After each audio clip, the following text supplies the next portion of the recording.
From an obscure intelligence officer to a feared czar in the West, Vladimir Putin has expanded Russian territory and extended his reach into Ukraine through strong-arm tactics and an ideology of a new empire. However, his efforts to secure Ukraine have not only failed, but have led to increased pressure from Western nations. The Caucasus region looms threateningly, with Russian exclaves like Crimea and the Kerch Bridge under constant missile threat. Putin is well aware that nuclear weapons are his ultimate safeguard of power. May 6 marks the eve of Putin's fifth presidential term, during which the Russian Southern Military District and the naval missile forces conducted large-scale nuclear weapons drills in the Black Sea and the Caspian Sea. The Russian Southern Military District, which includes 4 southern Ukrainian oblasts as well as regions like Chechnya and Dagestan in the North Caucasus, is fraught with ethnic tensions. Deep-seated grievances between these ethnic minorities and ethnic Russians could lead to large-scale uprisings if the situation escalates. To the south, Georgia, Azerbaijan, and Armenia, 3 former Soviet republics, eagerly watch Russia's sphere of influence, ready to exploit any opportunity. Georgia aims to reclaim the Russian-occupied territories of South Ossetia and Abkhazia, while Armenia decisively expelled Russian troops amid the ongoing conflict in Ukraine. The North and South Caucasus regions have become a significant headache for Russia. At a critical time, Putin's decision to conduct nuclear drills in the Southern Military District is not solely aimed at Ukraine. He intends to intimidate the restless nations and ethnic groups in the Caucasus, ensuring their compliance during Russia's challenging times, under the threat of nuclear annihilation if they attempt independence or territorial reclaim. Officially, these maneuvers are also directed at Britain and France, whose leaders have openly supported Ukraine. The UK's Foreign Secretary Cameron, during his visit to Kyiv, openly supported arming Ukraine with British weapons, and French President Macron has gone as far as to send troops and provide cruise missiles to support Ukraine, escalating the situation significantly. Macron's deployment of the Foreign Legion is not just military posturing. It also responds to the weakening of France's influence in Africa by Russian Wagner Group mercenaries, affecting France's control over vital uranium supplies from Niger. Niger had long provided uranium to France at prices significantly below market rates. When the international average price was €200 per kilogram, France was purchasing Nigerian uranium for only €0.8 per kilogram. Russia's increasing assertiveness has led to domestic calls for Macron's resignation in France as he seeks to regain French reputation through the Ukrainian conflict. However, the global scarcity of uranium forces France to rely heavily on imports from Russia and Kazakhstan. Consequently, Macron's advisors urge caution in Ukraine's military deployment to avoid provoking Russia into a uranium embargo, which would leave French military efforts as mere symbolic gestures. Meanwhile, Russia has escalated its naval activities by deploying strategic nuclear submarines, including the formidable Bore-class and several Yeltsin-class submarines equipped with nuclear warheads, in strategic locations like the Mediterranean Sea, near Iceland, and in the Aleutian Islands. And trailing behind them, there are surely at least one American Virginia-class, British Astute-class, or American Los Angeles-class attack nuclear submarines quietly following. The Southern Military District's recent test involved small-scale nuclear weapons designed for battlefield targets, with yields measured in kilotons of TNT, similar in power to the nuclear weapons the United States used in Hiroshima and Nagasaki. Tactical nuclear warheads ranging from 5 to 50 kilotons can be mounted on Iskander missiles or Caliber cruise missiles, and also launched using 152 and 240mm mortars, producing 2 to 2.5 kiloton yields. Despite their smaller yields, the destructive power of these weapons is formidable. For instance, if Russian artillery were to launch a barrage at Chasiv Yar, the thousands of Ukrainian defenders there could be annihilated. Whether Russia will use nuclear weapons and under what circumstances is a pressing international concern, providing Putin with significant leverage. The minimum threshold for their use might be a massive Ukrainian counteroffensive in the 4 eastern regions, which, according to Russian law, are part of Russia, giving Moscow a pretext to deploy nuclear arms against Ukrainian forces. However, the likelihood of actual use is low, as the territories in question are still disputed, with Ukraine not recognizing them as part of Russia. Russia's nuclear threats are more about political and diplomatic posturing to deter Ukraine and the Caucasus region from any rash actions, and to gather more bargaining chips in negotiations with the West. The high threshold and severe consequences of using nuclear weapons are well understood by Putin. Pentagon spokesperson Reid has clearly stated that the US has not observed any significant changes in Russia's strategic force posture, indicating that despite Russia's harsh rhetoric, it is not prepared for a direct confrontation with NATO. Putin is aware of the catastrophic consequences of using nuclear weapons. His approach is more about bluffing in the political and diplomatic arena, warning Ukraine and Western nations against any hasty actions, while accumulating bargaining chips for negotiations with the West. As for actually using nuclear weapons, the threshold is too high, and he is not likely to take such a risk. To put it plainly, if Russia were to dare use nuclear weapons against Ukraine, the US and NATO would assist in intercepting them. After interception, they would directly target Russian nuclear bases and related targets if necessary.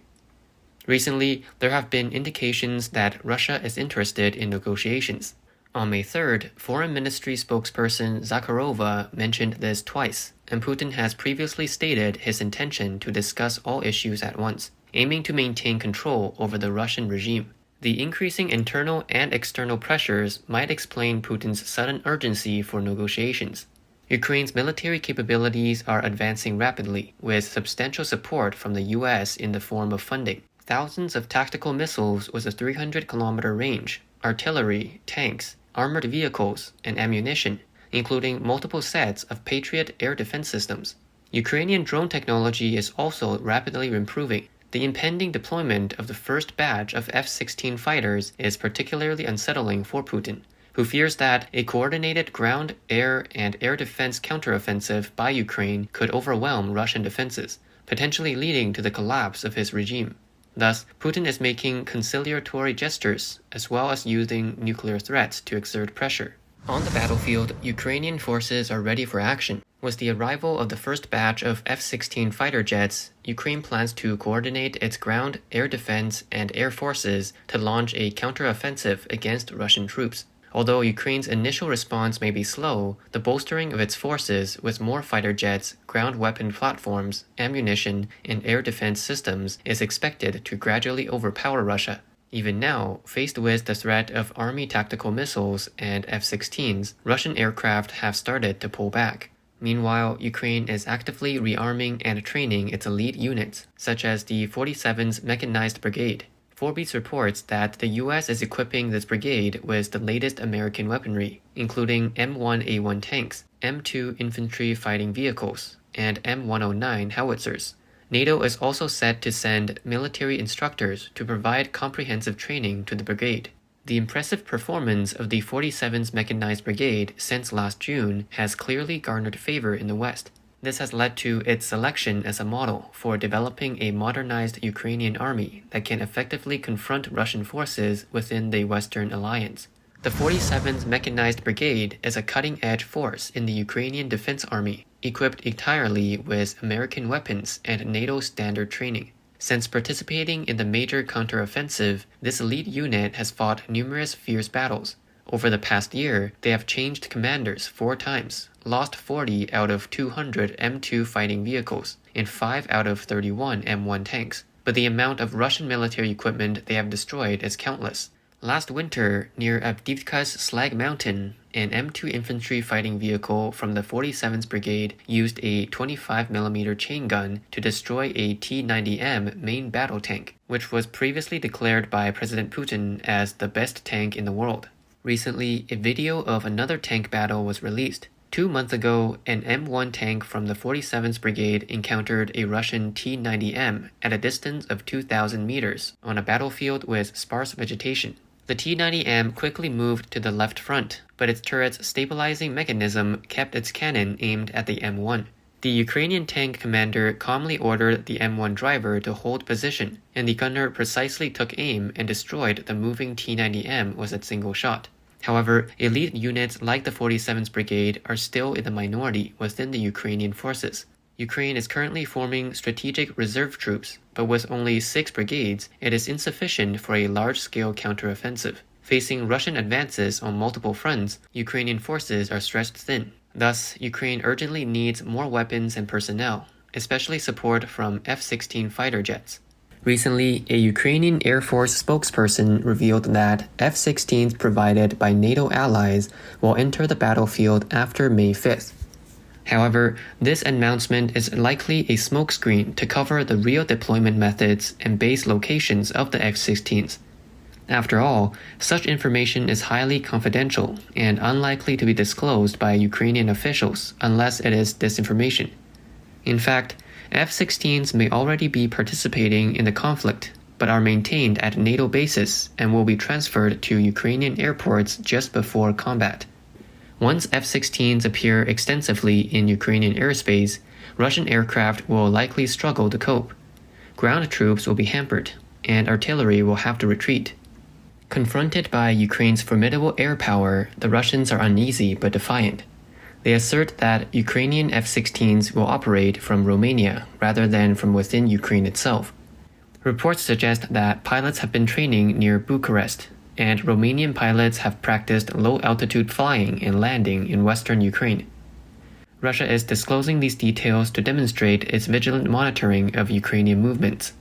However, actions always speak louder than words. The impending aerial confrontation between Russian Sukhoi fighters and Ukraine F-16s will soon reveal the dominant force. Reports indicate that preparations for Ukrainian F-16 airfields began early last year, but these airfields are still not fully operational. Therefore, as a last resort, F-16s might use airports in Romania and Moldova as temporary bases.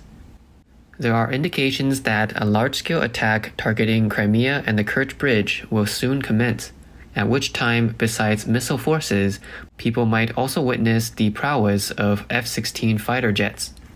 In F-16 combat strategies, the primary aim is to target and neutralize Russian Sukhoi Su-35, Su-30, and Su-27 fighter jets. Given the formidable capabilities of these aircraft, the Russian Air Force is unlikely to engage in combat with just the Su-35, but will depend on the protective coverage of S-300 and S-400 air defense missiles. Russia is currently escalating its testing of these systems. Ukrainian officials have informed Western media that Russia has been testing unarmed long-range air defense missiles from Crimea in recent months. Though initially puzzled, Ukraine later understood these as range-finding exercises. This testing has become more focused following the destruction of several S-400 systems by Ukrainian missiles. This suggests a Russian effort to optimize the deployment of these systems to counter the upcoming deployment of Ukrainian F-16 fighter jets. The situation in Ukraine is clear, and similarly, developments in Israel are increasingly apparent. Despite opposition from the Biden administration, Israel is intent on attacking Rafah, Hamas's last stronghold in the Gaza Strip, home to nearly half of Gaza's population. Capturing Rafah would enable Israel to shift its focus to Iran. Hamas has unexpectedly offered to cease fire, realizing that external support is unlikely to prevent an Israeli incursion on Rafah. Iran has also recognized this, which is shown in their recent statements. Hamas might also release remaining hostages to facilitate a face-saving measure for Israel. However, Israel is likely to proceed with its plans to invade Rafah and dismantle Hamas's final stronghold in Gaza, before turning their focus on Iran. Israel probably views the Ukrainian counteroffensive against Russia as an opportunity to strike Iran and deal with a long-standing foe. The Middle East is nearly poised for such actions, and Israel is ready to capitalize on this strategic moment. In the US, the Republican Party supports Israel's military actions, and despite public human rights advocacy, the Biden administration also backs Israel's aggressive stance. Biden's strategy involves a comprehensive Ukrainian counteroffensive, an Israeli strike on Iran, and a US-led effort to encircle the Chinese Communist Party, engaging on 3 fronts simultaneously. Additionally, the US and Saudi Arabia are accelerating negotiations to finalize a historic security agreement. Should the Israeli government end its military activities in Gaza, this agreement could facilitate diplomatic relations between Israel and Saudi Arabia. Although negotiations face challenges, at least a basic framework has been established. Insiders indicate that these negotiations have accelerated, with a potential agreement expected within weeks. This deal would reshape the Middle East, enhancing the security of both Israel and Saudi Arabia, and reinforcing the US position in the region, at the expense of Iran and other countries. The agreement would grant Saudi Arabia access to advanced US weapons previously unavailable. Once signed, it would require Israeli Prime Minister Netanyahu to choose either to join the agreement and establish formal diplomatic relations with Saudi Arabia, promoting regional integration and supporting a Palestinian state, or risk being left behind. However, Netanyahu is unlikely to accept these terms without first resolving the Gaza situation. The US, Israel, Saudi Arabia, and other Arab nations are preparing to jointly eliminate the Shiite theocratic regime, offering Sunnis in Israel, Iran, Gaza, and the West Bank a semblance of a Palestinian state. Israel might agree to this to some extent in the future, but not immediately. The Gaza issue must be addressed before taking on Iran. For Saudi Arabia, the collapse of the Iranian regime poses a threat to the Saudi monarchy. Saudi Arabia is proactively enhancing relations with the US and Israel, aligning with Palestinians in Gaza to safeguard its monarchy as much as possible. However, any downfall of the Iranian regime will inevitably impact and weaken Saudi royal authority. Strengthening ties with the US now is a strategic move by Saudi Arabia to prepare for a softer landing.